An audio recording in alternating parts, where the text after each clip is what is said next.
Toby from Heavyweight MMA here today with Colby Thickness MMA fighter, talking about Font versus Aldo's Aussie and New Zealand fights, Brad Riddell versus Rafael Fiziev, and Jimmy Crute versus Jamahal Hill. Man, I'm pretty pumped for these fights. Let's first talk about Jimmy Crute and Jamahal Hill, man. Yeah, man, like you said, both these fights are going to be sort of just, they both have the chance to turn out to be epic wars. Brad and Rafael is pretty much guaranteed, and Crute versus Hill is going to be a very sort of, it's an interesting stylistic matchup.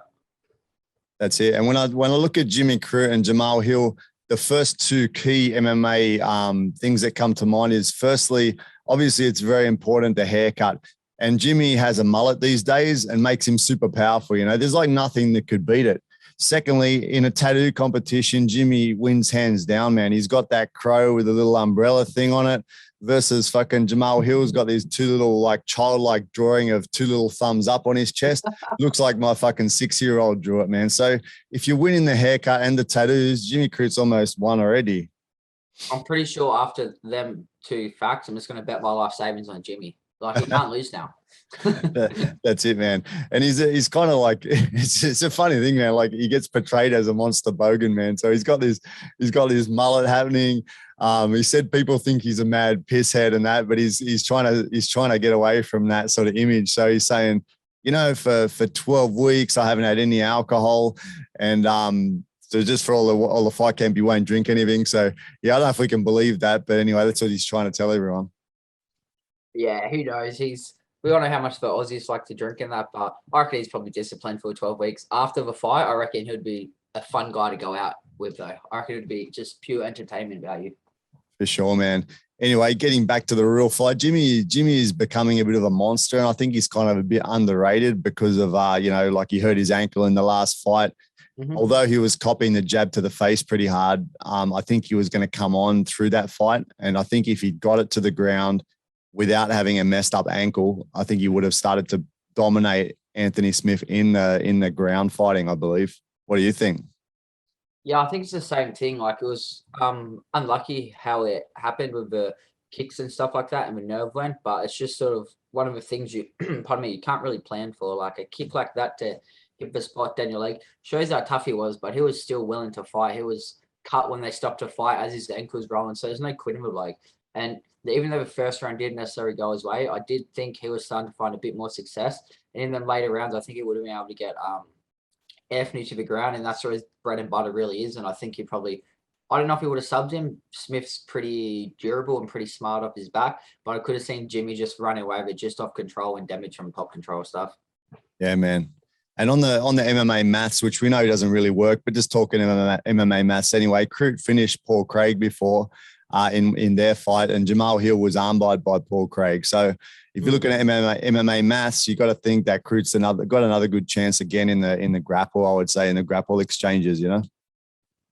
Yeah, definitely. I'm pretty sure it's hard to always say, but I think Crute's most successful route will be to just stay on the feet, look for the takedown when it presents itself, and once he gets him down, really sort of use the energy and try and force that finish. Like you said, MMA math doesn't necessarily add up, but it's also with a factor like that where they're both submission guys, Paul Craig and Jimmy Crute.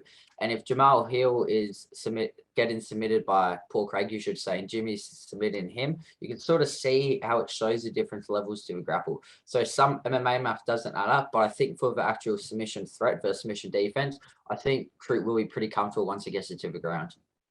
And the other thing is, man, he just seems to be getting stronger and stronger. If you follow his Insta, you see him like smashing the weights and just getting stronger. Like, he's kind of a young man, and he's just building into his body, right? Like, he's getting thicker, and he's still training hard in his stand-up. And he's got one of the best coaches you'll ever find in Slam and Sam Greco, you know, one of the old K1 legends. So, you know, although he's already pretty accomplished in the stand-up, having someone like that to work with, you know, he's just going to jump in leaps and bounds. And I think that's another element where he should be slightly ahead, where Hill is kind of a powerful guy, very powerful and strong, especially with like that straight right. He kind of throws it like he's throwing a ball, but he seems to hurt people with it. But he doesn't seem to have a high skill level. It seems like his movement is pretty elementary, and he gets by with just having a powerful punch. Yeah, exactly right. I think Hill's best chance will be to obviously sort of come out, start establishing stuff to the legs to try and take out some of Jimmy Crute's movement and start throwing stuff down the center line and just really try and get Crute deterred from shooting directly in on him. So I think he's just going to have to stay behind his jab, work for body with some shots, fake knees up the middle, and just try and keep Jimmy at a safe range where he can dictate for pace and that. But it's always going to be hard with a guy like Jimmy Crute because he's obviously getting better. All he needs to do is slip and roll a punch. He's in on your legs. Jamal's on his back. And then I think once Jimmy does get him down, I wouldn't be surprised if he finishes him straight away. I don't think, unless Hill has dramatically improved his submission defense, I can see Jimmy cutting through him pretty quickly. He might not get the sub, but he will at least do a lot of damage. Yeah, man. Like you said, I think Hill is a danger down the center line. Like because of his range, he seems to have a bigger range, and he's also very dangerous with the knees, right? So that's really what I see. Jimmy has to be careful of is the jab. He was getting smashed by the jab in that last fight against Smith, and the cross obviously very powerful, and then the knees up the center as well. But if he can, like you said, just roll it or work on how to get in past that and engage with him in stand-up, I think he's powerful enough to give as much as he takes once it gets past that long-range punching, and then it opens up for the takedowns, like you mentioned. Yeah, I would be a bit worried about that jab. I hope he's learned a bit better to slip the jabs in that, man, than he did in the last fight. That's the only problem I see for him. Yeah, exactly right. And a guy like Hill, he does have a real nice sort of straight punches. They're not super technical, but if he can just establish that jab, and we all know after that jab comes that right hand, and Jamahal is someone you don't want to really be standing in front, copping a jab, and then getting across on top of that sort of thing. But I think in game plan and stuff, I think they're going to be well aware of that sort of stuff. I wouldn't even be surprised if he gets a takedown, sort of shooting under his right hand or something like that. Yeah. The other thing, because he's not going to probably be as worried about the takedown himself, I feel like he utilizes some good high hard kicks as well. Like if he starts throwing them up to the high body on the forearms and that, I think he could also slow down Jamahal Hill's power a little bit because he does slam those kicks in pretty hard.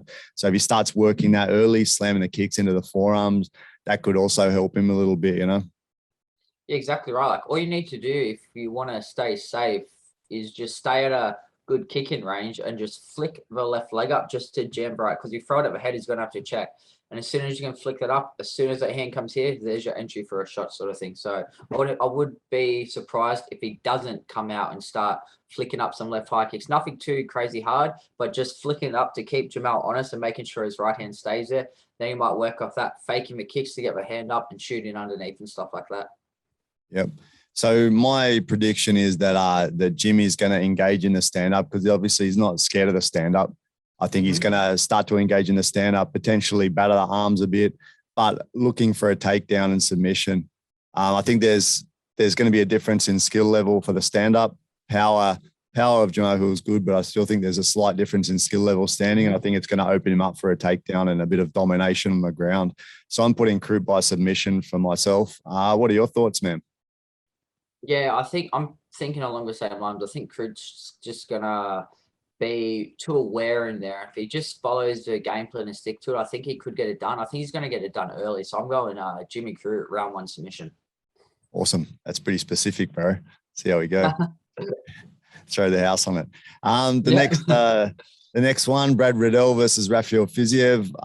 These are two exciting fighters, man, and it's going to be down to the wire. Potential fight of the night in my mind, just because these two love to bang, both like fighting in close. Kind of, in some ways, they're almost mirror images of each other. Like to fight in tight, like to throw hooks and low kicks. I think it's hard to pick a winner for me on this one. What do you feel?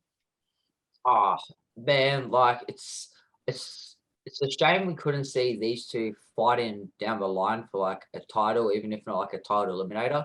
But eventually they're going to have to cross paths. I've been fortunate enough to actually train with Brad and be over there for a few of like his fights and like his weight cuts and just sort of like see his mentality and like fight week and everything. And like he's just a super switched on dude, like no shortcuts, does everything right, super hard worker.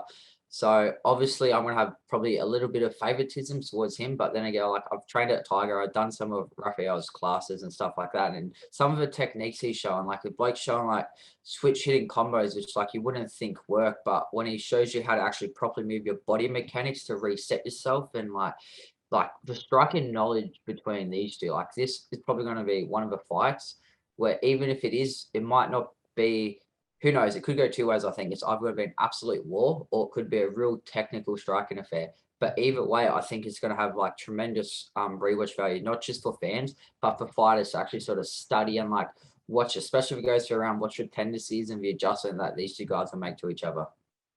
Yeah, and these guys mentioned that they've actually sparred together before. It was a couple of years ago, but still they're going to have each other's measure a little bit. So that's where it could potentially be a technical sort of fight to begin with. But I feel like, especially Fiziev, I think he's the type of guy that's going to come hard and strong in the first round. And I think that's probably what he should be doing, because Riddell seems to be a bit more calculated in the first round. He doesn't seem to go head first into the first round. And I think Fiziev kind of does. So I think that might be his chance to dominate, would be in the first round, because he does get in and swing pretty hard. And we saw Brad get dropped by Dober in the first round in the other fight because he's starting off a little bit slower or maybe not ready for that sort of pressure. But it's super hard to see how it's gonna go from my perspective. Yeah, spot on. I think for maybe the only tell we really have is that in obviously Rafael's last fight, he started to gas in that third against Bobby Green, because Bobby Green would just stand in there and sort of took all the punishment and was dishing some back sort of thing. But like you said, I think Brad's a bit of a slow starter, so I wouldn't be surprised if Rafael's game plan is just to come out, try and secure the first two rounds and just sort of get the victory that way. I think he's going to be smart, previously training with him, knowing he's hard to knock out. So I would be surprised if he comes out and sort of guns blazing, trying to take Brad's head off in the first round. And if he doesn't do that, his gas tank might actually hold up a lot better. Because against Green, you could sort of see the first two rounds, he's like, I just want to get this guy out of here. And then he couldn't, and he started to tie because he couldn't keep up the pace of a three. So it's like you said, it's so hard because there's so many different possibilities of how this could go. Like, fuck, who knows? Brad could shoot him for a takedown and just wrestle him for 3 rounds or something like that. Like, it's hard to predict. Yeah, like you mentioned in the Green fight, definitely got tied in the third round, had his hands down, open for like counters and head kicks.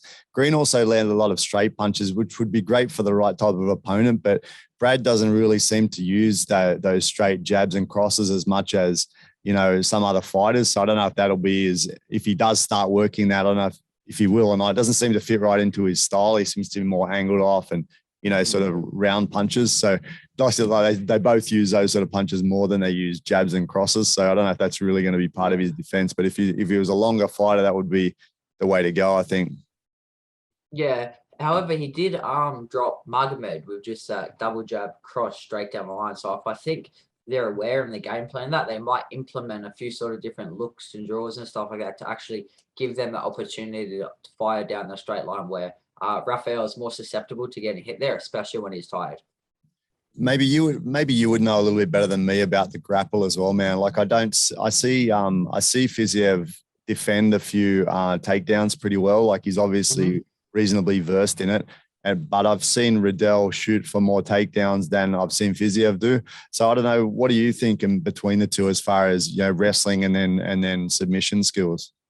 Man, it's hard because I know Brad Riddell has great takedown defense stuff, but he also has great offensive wrestling and stuff. Like working with Frank Hickman and even Andre over at City Kickboxing, like they're always, all them guys are elite level wrestlers sort of thing.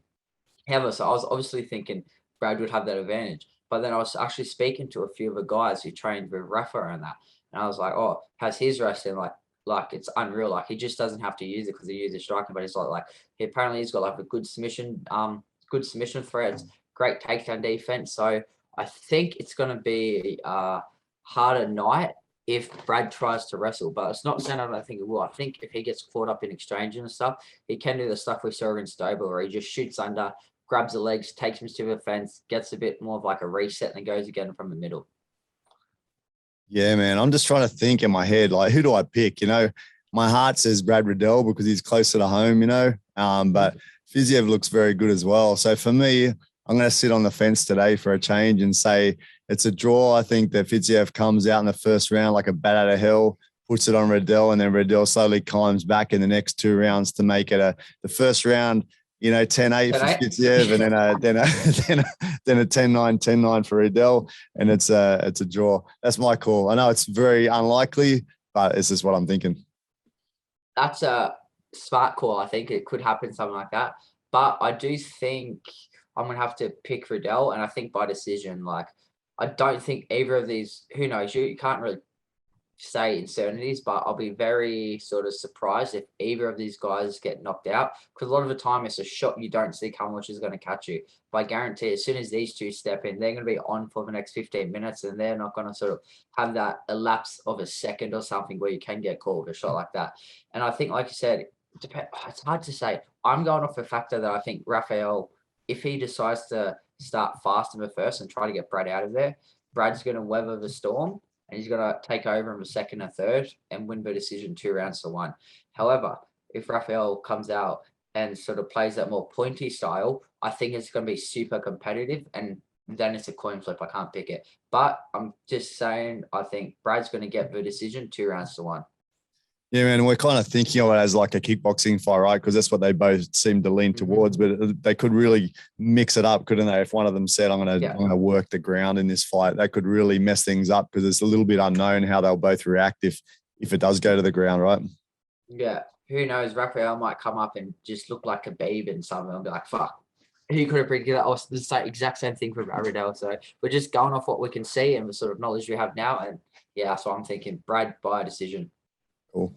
All right, bro. Thanks again for your opinions, and let's see how we go.